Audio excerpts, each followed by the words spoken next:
네, 안녕하세요 여러분. 저는 남녀소통 전문가이자 연애언어연구소의 주인장입니다. 자, 저번 시간에 우리가 이 커뮤니케이션의 필수 개념에 대해서 알아보았습니다. 앞으로 우리가 이 커뮤니케이션이라는 학문에 대해서 공부를 해나가는 데 있어서 알지 못하면 뭔가 애로사항이 생기는 그런 것들을 우리가 쭉 정리를 하는 강의였는데요.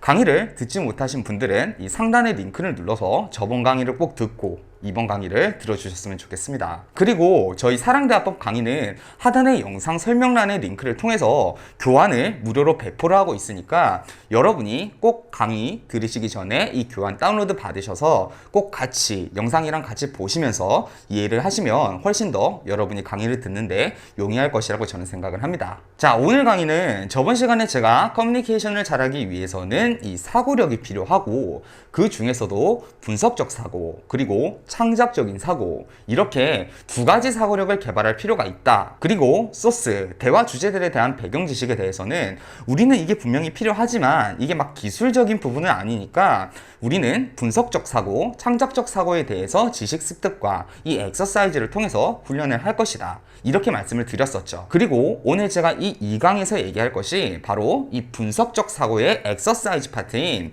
특유 질문법 그리고 질문 방식에 대해서 우리가 공부를 할 겁니다. 자, 그럼 오늘의 학습 목표에 대해서 알아보도록 합시다. 자, 질문의 학문적 이해, 나에게 이익을 가져다 주는 질문법, 분석적 사고의 활성화, 특이 질문법 엑서사이즈. 총 이렇게 우리가 4가지 학습 목표를 가지고 공부를 해볼 텐데, 자, 질문에 대한 이해에서는요, 여러분이 이제껏 질문을 하고 살았지만 질문이라는 문장을 학문적으로 이해를 해본 것은 아니거든요. 그래서 먼저 이 질문이라는 이 문장 형태의 개념과 특성에 대해서 알아보는 그런 시간을 가지도록 하겠습니다. 이 특이 질문으로 우리가 들어가는데, 특이 질문은 크게 2가지 목적으로 우리가 공부를 합니다. 하나는 우리가 기술적으로는 질문을 굉장히 효과적으로 잘할 수 있기 위해서 이 특이 질문이라는 새로운 개념과 형태의 질문 메커니즘을 배우는 것이고, 다른 의미로는 분석적 사고를 발달시켜서 추후에도 계속 우리가 공부를 해나가는 커리큘럼들 중에서 이 분석적 사고가 필요한 부분에 활용을 할 수 있도록 기본 훈련을 해보도록 하겠습니다. 그리고 오늘 강의는 제가 특이 질문 예시 문장들을 가지고 여러분과 함께 이 풀이를 해보는 시간을 가질 거니까 한번 끝까지 같이 공부를 해보도록 합시다. 그리고 오늘 강의에서는 특이 질문법 40문항에 대한 엑서사이즈가 교환에 첨부가 되어 있어요. 이 특이 질문 해설 강의에 대한 해석 영상은 네이버 카페 연애언어연구소를 통해서 카페 한정으로만 공개될 예정이니까 여러분이 이 공부 후에 카페에 방문하셔서 해설도 같이 들어보시면 되겠습니다. 자, 본격적으로 오늘 강의 시작해 보도록 합시다. 자, 먼저 우리가 알아야 할 것은요, 질문이라는 문장의 학문적 개념과 특성에 대해서 먼저 알아보도록 할 겁니다. 자, 여러분 혹시 그거 알아요? 우리가 뭔가 의식을 하고 있진 않지만요, 우리가 타인과 대화를 하는 것에 있어서 가장 많이 사용하는 문장의 형태는 의문문, 즉 이 물음표를 끝마침으로 하는 문장입니다. 그리고 이것을 우리가 질문이라고 얘기를 하죠. 자, 그럼 우리가 맨 처음 알아볼 것은요, 질문을 하는 목적이 무엇인가, 질문문의 의도가 무엇인가에 대해서 우리가 먼저 얘기해 봅시다. 여러분은 질문을 왜 한다고 생각을 하세요? 어떤 남자분들은 제가 이렇게 얘기를 하면 상대방과 대화를 이어가려고요, 혹은 상대방이랑 친해지려고요, 이렇게 얘기를 하세요. 물론 이게 틀린 말은 아닌데 이건 실제로 우리가 이성과 대화를 할 때 커뮤니케이션을 이어가는 목적이지 질문이라는 문장의 학문적인 해석 그리고 의도는 아니거든요. 자, 질문의 목적은 정보를 얻어내기 위함입니다. 정보 추출이에요. 다시 한번, 우리가 상대방에게 질문을 하는 이유는 내가 지금 알지 못하는 상대방의 정보를 내가 취득하기 위해서, 정보 추출을 위해서 우리가 이 질문을 합니다. 즉, 질문은 상대방에게 정보를 얻어내는 것에 초점이 맞춰줘야 합니다. 자, 그리고 여러분이 꼭 알아야 할 질문의 특성이 있습니다. 자, 이거 아주 중요한 포인트예요. 여러분, 우리가 누군가에게 이 질문을 받았어요. 그럼 우리가 그 사람에게 호감을 가지고 있든 아니든 그 사람의 질문에 대해서 답변을 해야 한다라는 의무감이 생기지 않나요? 예를 들면은 우리가 평소에 호감이 있는 사람한테는 어떤 질문을 하면은 우리가 그 질문에 대해서 굉장히 능동적으로 답변을 하겠죠. 근데 평소에 그렇지 않은 사람, 뭐 예를 들어서 길을 가다가 누군가를 만났는데 낯선 사람이 우리에게 길을 물어봐요. 그래도 우리가 거기에 대해서 그냥 그 사람이 한 말을 아무것도 아닌 것처럼 흘려버리고 쌩 무시하고 가기보다는 저 잘 몰라요. 여기 사람 아니에요. 이런 답변이라도 돌려주죠. 물론 호감이 있으면 우리가 그 사람이 질문한 바에 대해서 더 풍부한 답변을 하겠지만, 우리가 호감이 아예 없다고 해서 그 사람의 말을 전혀 나한테 들리지 않는 것처럼 그냥 쌩 무시하기는 여러분 쉽지가 않죠. 그 사람이 우리에게 직접적으로 뭐라고 얘기하지 않아도 우리가 사회적으로 압력을 받고 대답을 하지 않는다는 게 우리 스스로가 참 불편한 상황입니다. 이게 이 질문이라는 문장이 가진 의무감이자 특성이라고 얘기할 수 있겠습니다.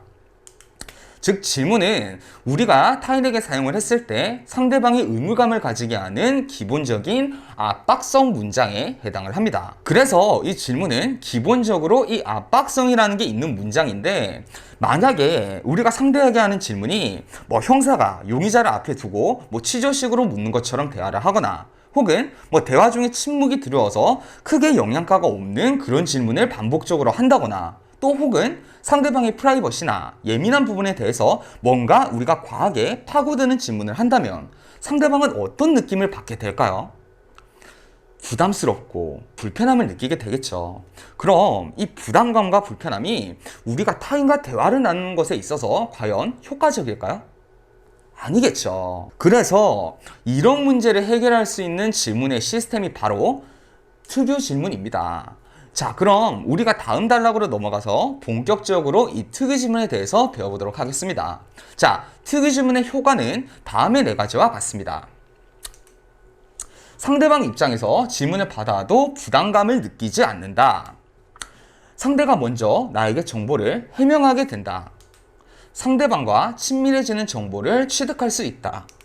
질문의 개수가 대폭 하락하며 서술식의 대화가 오가게 된다. 자, 이 4가지 내용만 보더라도 참 대화의 질이 올라갈 수밖에 없는 효과를 가지고 있죠. 자, 먼저 우리가 이 질문의 규칙을 알고 갑시다. 이 질문의 규칙을 토대로 우리가 질문을 구사하는 방법을 배울 거니까 꼭 숙지를 하고 넘어가야 합니다. 상대방이 불편함, 부담감을 느끼는 질문을 해서는 안 된다.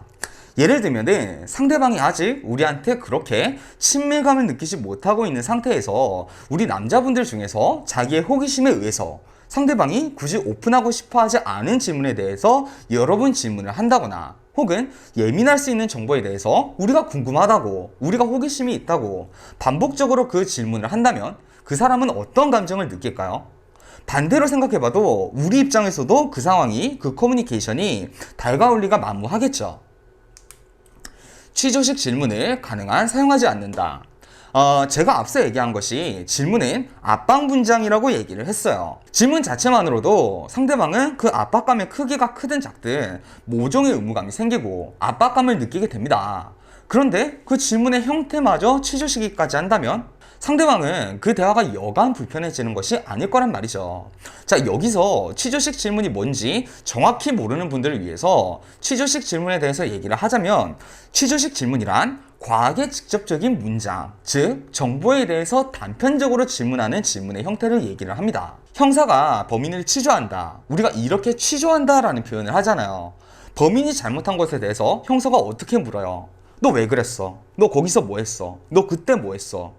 이렇게 직접적인 질문을 함으로써 정보를 얻어내려고 하고 압박을 하죠. 이걸 우리가 이 취조식 문장이라고 얘기를 할 거예요. 상대방과 친밀감을 쌓는데 도움이 되는 질문들을 한다. 꼭 이런 분들이 있어요. 소개팅을 나갔는데 뭐 여자한테 지금 여자가 뭐 회사에 이렇게 만족을 하고 있지 못해요. 근데 그 회사 구조가 어떤지, 부장님 성격이 어떤지, 부장님 얘기가 나오면 부장님이 결혼은 하셨는지, 솔로시냐 데모리시냐. 자, 여러분, 이런 정보가 우리가 상대방이랑 친해지는데 뭐가 어떻게 도움이 되겠어요? 우리가 필요한 정보는 내가 상대방이랑 친해지는데 도움이 되는 그런 정보들이죠. 상대방의 휴일이 언젠지, 어떤 음식을 좋아하는지, 영화는 또 어떤 취향을 가지고 있는지. 자, 이런 걸 알아야 우리가 이 사람이랑 친밀해지는데 여러분 도움이 되죠. 이것도 꼭 중요한 이 질문의 요건이 되어야 합니다. 자, 이렇게 우리가 질문의 규칙들에 대해서 배워봤어요. 그럼 우리가 이제 이 규칙들을 지켜서 질문을 만드는 연습을 해볼 건데, 먼저 오늘은 우리 수업을요, 상황, 이 엑서사이즈 예시들을 보면서 해석하는 식으로 강의를 해볼 겁니다. 자, 특이 질문 훈련의 전제 상황입니다. 자, 오늘은 평일입니다. 그리고 여러분은 오늘 소개팅에 나가서 상대방과 마주한 그 첫 상황이에요. 이때 우리가 상대방한테 지난 주말에 뭐 하셨어요? 라고 질문을 했다고 전제를 두고요. 여기에 상대방이 모종의 답변들을 할 건데, 상대방의 이 답변들이 참 애매하게만 우리에게 정보를 줄 거예요. 정보를 뭔가 속 시원하게 준 것도 아니고, 그렇다고 아예 답변을 주지 않은 것도 아니라서 우리가 이 질문에 대해서 재차 질문을 할 수밖에 없는 그런 상황인 거죠. 이때 재차 질문하는 문장을 특이 질문을 통해서 만들어 보도록 합시다. 오늘 제가 이 세 가지 유형을 가르쳐 드릴 건데요. 미리 얘기를 하는 건데, 여러분 절대 이 특이 질문들을 공부를 할 때 처음에는 제가 여러분이 이 개념들이 너무 생소하다 보니까 유형을 임의적으로 분류를 해서 알려드리는 것이지만, 나중에는요 여러분 절대 이 유형을 생각하고 문제를 푸시면 안 돼요. 알겠죠? 자, 특이 질문의 이 세 가지 유형을 보도록 합시다. 예시법, 확인 사살법, 사고 확장법. 자, 예시법부터 보도록 합시다. 자, 예시법의 정의가 무엇이냐? 상황적인 예시를 활용하여 상대방의 불확실한 정보를 해명토록 한다. 이게 예시법의 개념이라고 볼 수 있습니다. 특이 질문은 여러분이 문화 없이 보시면 절대 이해를 할 수가 없어요. 그래서 제가 여러분의 이해를 돕기 위해서 예시 문항을 여러분이랑 같이 풀어보면서 설명해 보도록 하겠습니다. 자, 문제를 한번 보도록 합시다. PC방 갔다 왔어요. 상대방이 PC방에 갔다 왔어요 라고 대답을 했어요. 여기서 특히나 남자분들이 많이 실수하는 것이 뭐냐면, PC방 하면 남자분들한테는 이 게임만 하는 공간인 거예요. 그래서 남자분들에게 제가 여기에서 어떻게 대답을 하실 거냐 이렇게 물어보면 이런 분들이 가장 많아요. 아, 어떤 게임 좋아하세요? 자, 여러분 여기서 상대방이 게임을 했다고 우리에게 얘기를 했나요? 아니죠. 물론 실제 상황에서는 PC방에서 하는 활동 중에서 가장 빈도가 많을 만한 활동은 여러분 게임이겠죠. 그런데 우리가 지금 배우는 특이 질문에서는요, 규칙이 있어요. 절대 상대방의 정보를 확신하고 얘기하지 않는다. 자, 앞선 질문에서 어떤 게임을 좋아하세요? 라고 질문을 한 것은 상대방이 게임을 했다 라는 확신을 전제로 우리가 얘기를 한 것이죠. 특이 질문은요, 이렇게 구성이 되면 안 됩니다.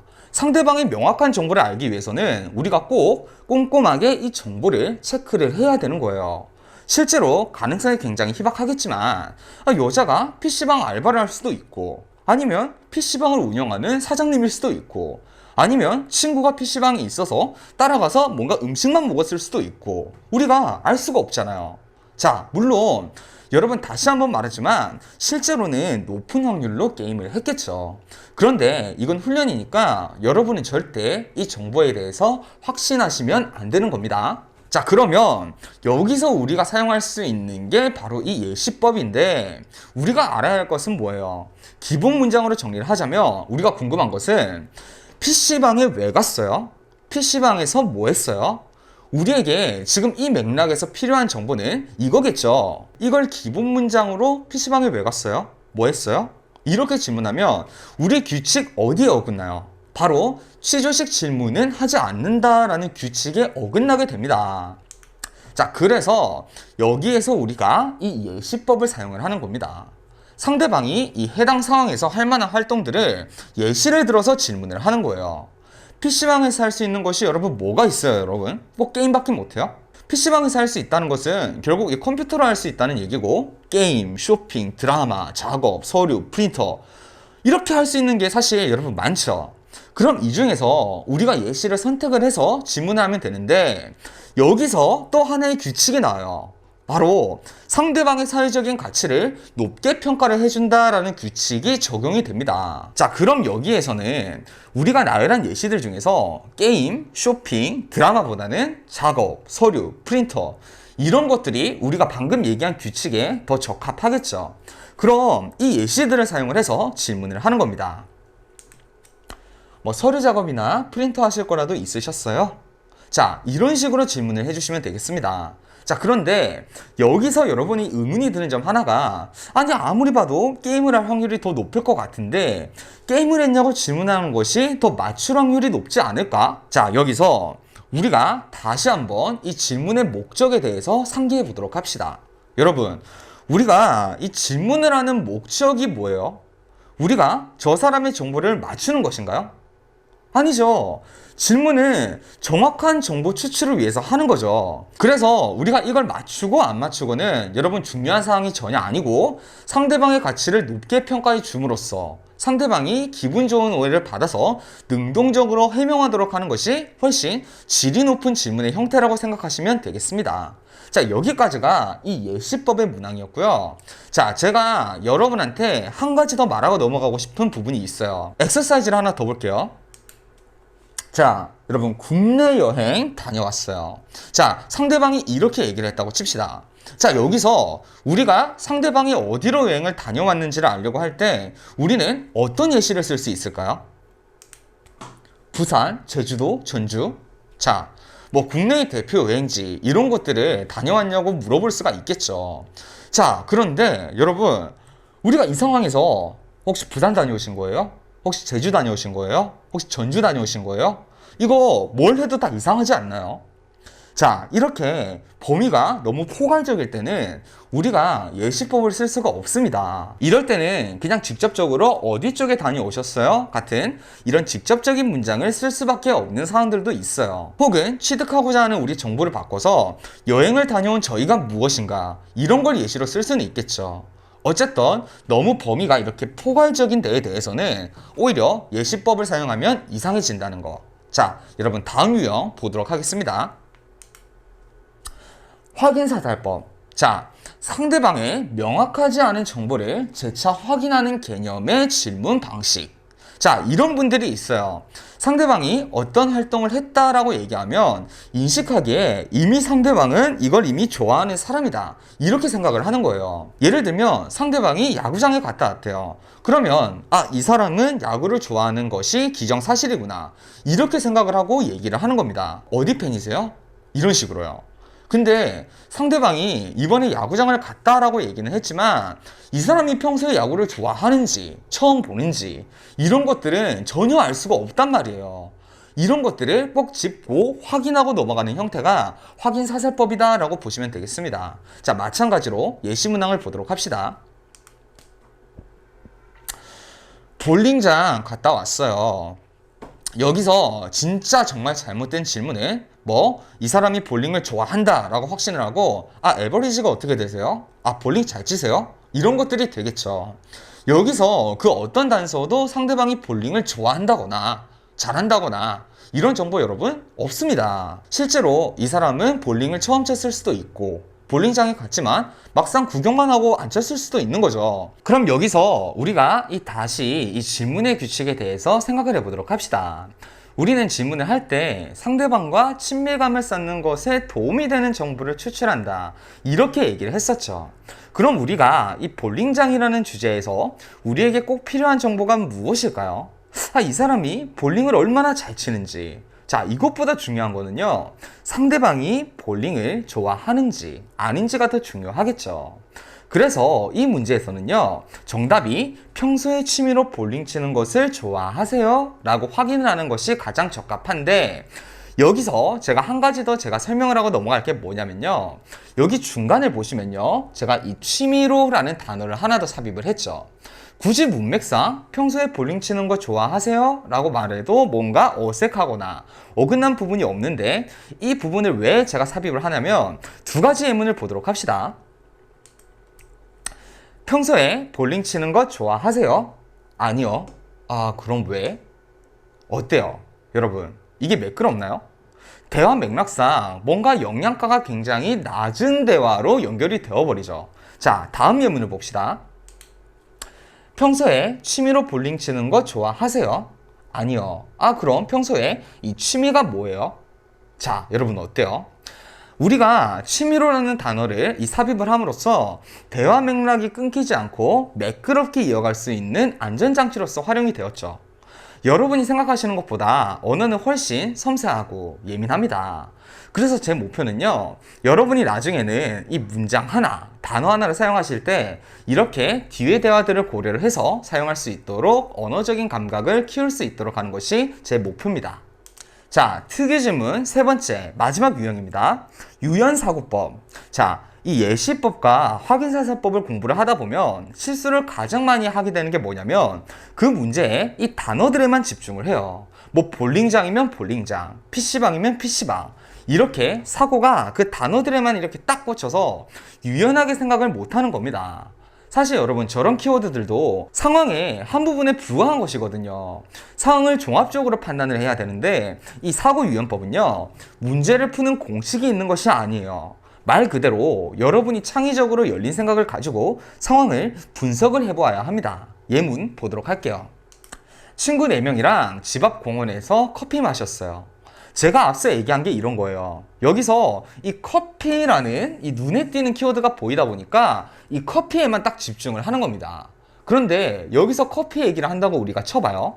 아, 어떤 커피 좋아하세요? 자, 이렇게 우리가 질문을 하면 그래요, 대화는 이어집니다. 근데 친구 4명이랑 집 앞 공원에서 커피를 마신다라는 이 현재 맥락에 대해서는 우리가 어떻게 됩니까? 대화할 내용이 사라지죠. 실제 상황에서는요, 여러분 이걸 여러분이 선택을 해서 그냥 커피에 대해서 대화를 해서 써도 돼요. 친구 얘기보다는 이게 나을 수가 있으니까 내가 그 흐름을 원한다면은 하시면 됩니다.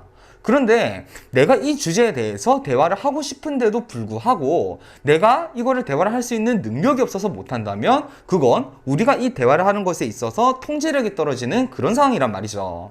그래서 이 상황에서는 이런 생각을 해봐야 합니다. 이 문제 전제가 여러분 뭐였어요?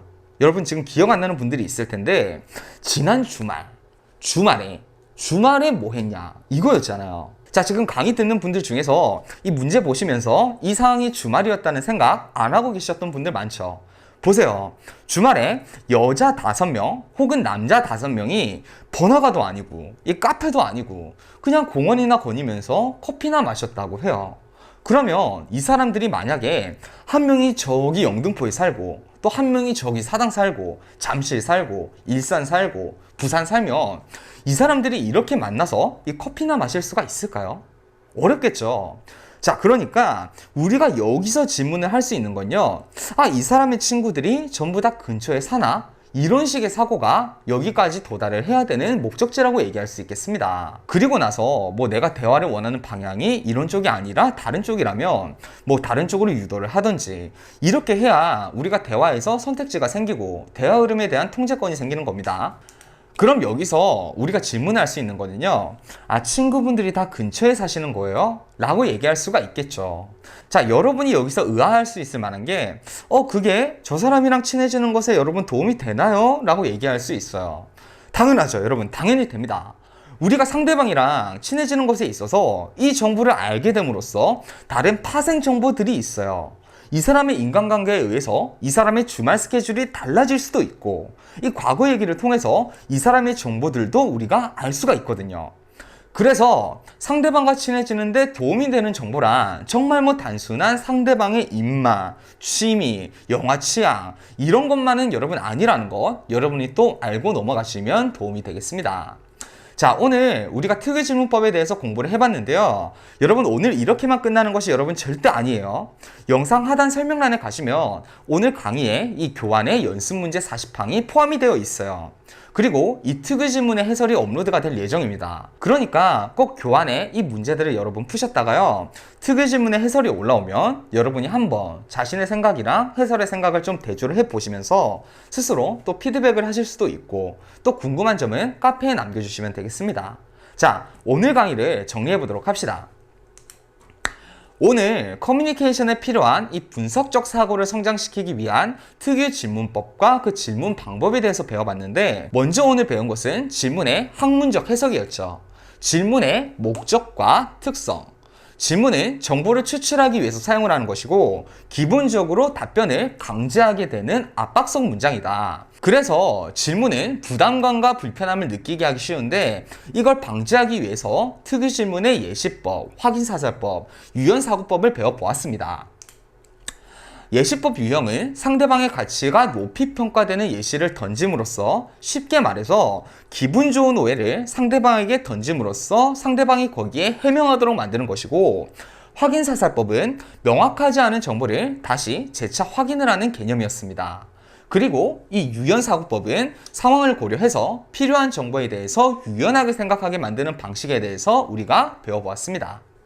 자, 여러분 오늘 배우신 내용을 꼭꼭 정리해 두시고요. 이 3강이 바로 다음 주에 올라올 텐데 이 바로 열람하지 마시고 영상 하단의 링크를 통해서 이 교환이랑 연습 문제를 다운로드 꼭 하셔서요. 꼭 푸시고 그렇게 3강에 참여하셔야 여러분이 다음 수업 그리고 다다음 수업을 들을 때도 문제없이 이해를 하실 수 있을 겁니다.